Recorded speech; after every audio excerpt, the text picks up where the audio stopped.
Agora vamos entrar em sintonia com o Oriente, lá com a China. Feng Shui ou Feng Shui é o nome de um ramo da filosofia taoísta que estuda o equilíbrio energético entre o homem e o universo. É também a arte de viver em harmonia com a Terra e, mais imediatamente, com os ambientes que nos abrigam.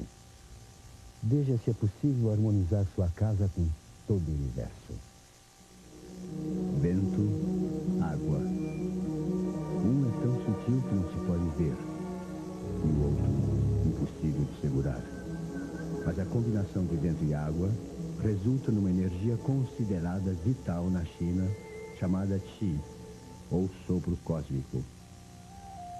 E é esta energia que os orientais captam para fazer fluir felicidade e prosperidade dentro de um ambiente.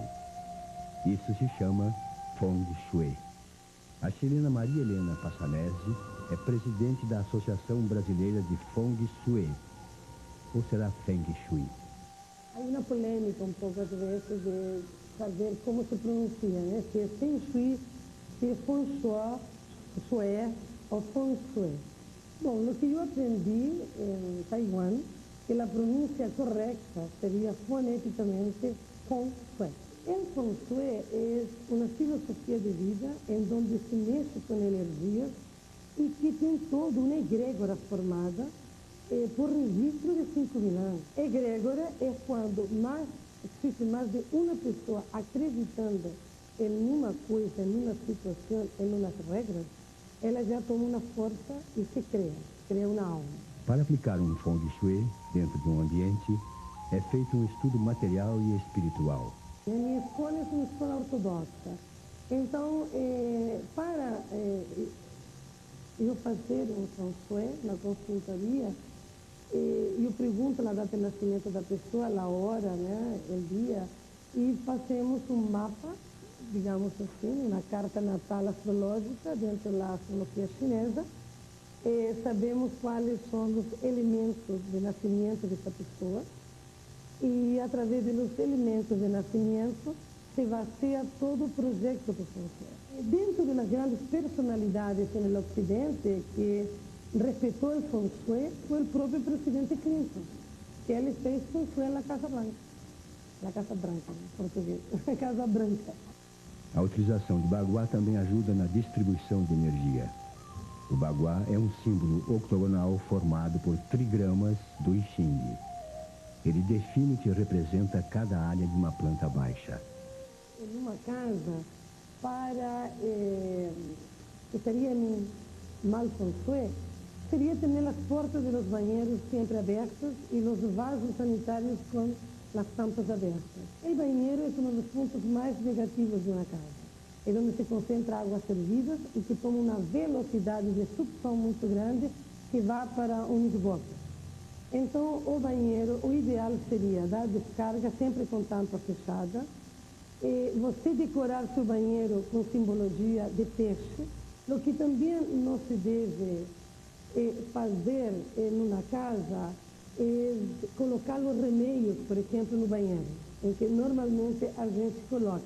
Os remédios é favorável ter em um corredor da casa. Por quê? Porque dentro do estudo que eu já fiz aqui em plantas do Ocidente, plantas modernas de construção, o corredor da casa normalmente fica no centro da planta. E esse corredor, o centro da planta, representaria o centro do baguá. E que isso simboliza a saúde da casa. Maria Helena também dá aulas para pessoas que queiram ser consultoras de Feng Shui. Mas alerta que para se tornar um mestre nesta prática, são necessários muitos anos de estudo. O Feng Shui é uma filosofia e precisa de muito estudo. As pessoas que querem ser consultores de Feng Shui precisam se estudar muito, precisam dominar o I Ching, precisam dominar o Sun Tzu, que é a arte da guerra, e precisa também dominar a astrologia chinesa.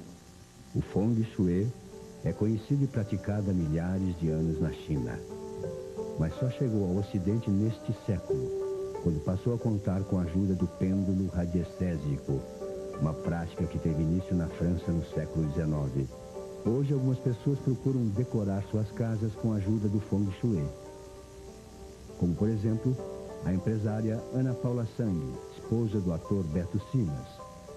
Ao fazerem obras no apartamento, resolveram aplicar a filosofia chinesa. A ideia do Feng Shui é exatamente trabalhar todos os pontos de cada pessoa que mora na casa.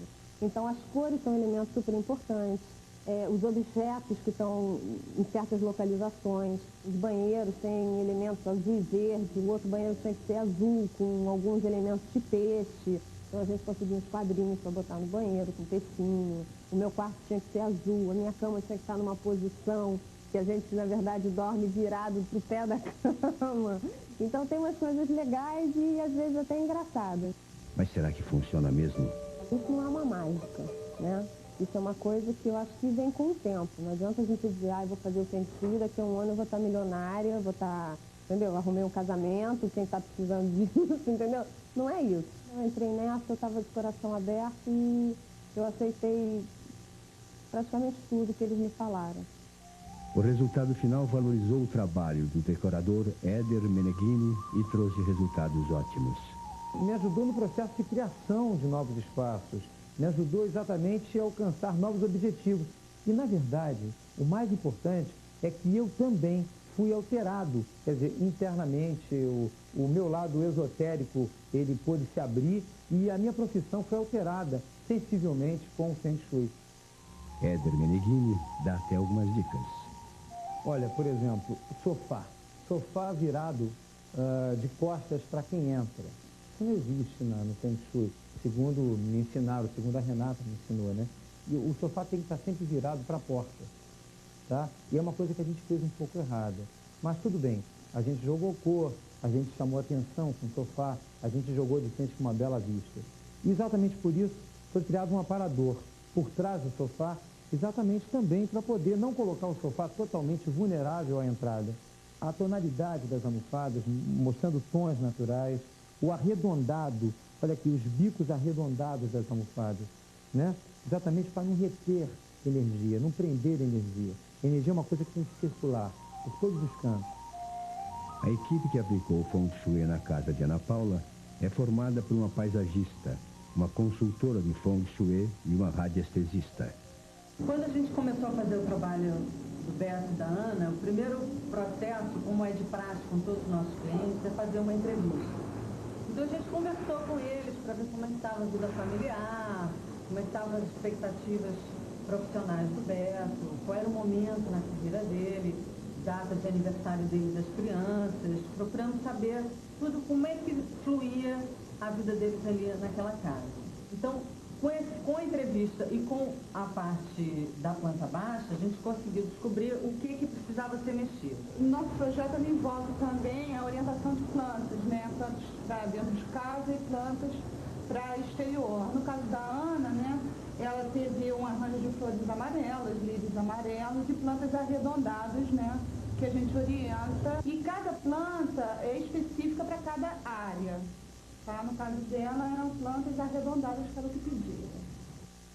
Para neutralizar energias negativas dentro de uma casa, Renata usa gráficos. Então, aí aqui eu tenho uma tabela que a gente chama análise das energias, tá?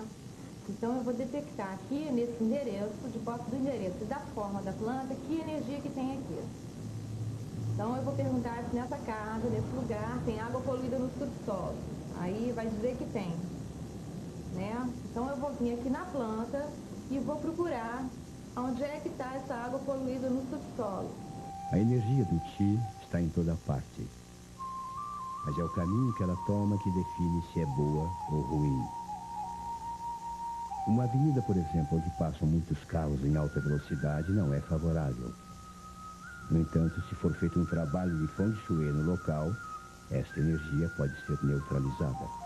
E foi o que o consultor de Feng Shui, Dirceu Galhardi, fez num colégio da Zona Sul do Rio de Janeiro.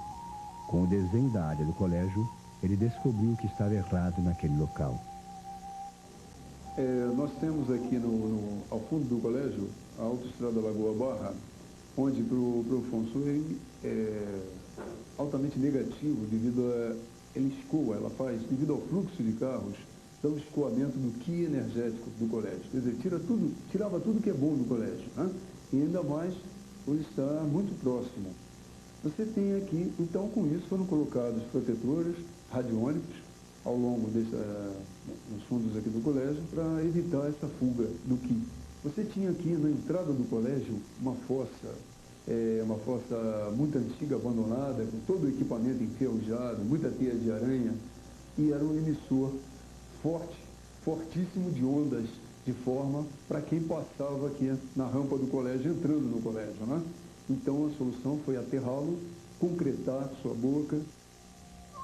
Após um ano convivendo com a harmonização do Feng Shui, a diretora do colégio sente a diferença. Houve uma mudança muito grande, houve uma melhora muito grande, porque tudo que foi feito, ele não foi colocado assim, não foi divulgado, né? Houve uma divulgação de que tinha sido feito para as pessoas não considerarem um fato esotérico, porque para mim Feng Shui é um fato científico. Acho uma ação muito importante. Eu acho que aquilo que o chinês inventa, ele não está errado, ele sabia mais que nós muitas vezes, né? Eu acho que ele não está na moda à toa. Nós estamos muito desprotegidos, nós estamos num mundo muito desprotegido, em que as nossas antigas casas eram muito protegidas e muito pouco ameaçadas. E hoje as nossas casas são muito facilmente atacadas até espiritualmente, né? As pessoas que vêm trazendo energias negativas. Uma energia invisível que se move entre o céu e a terra. Flutua sobre as águas conduzida pela brisa. Assim é o Feng Shui. Mistério volta já.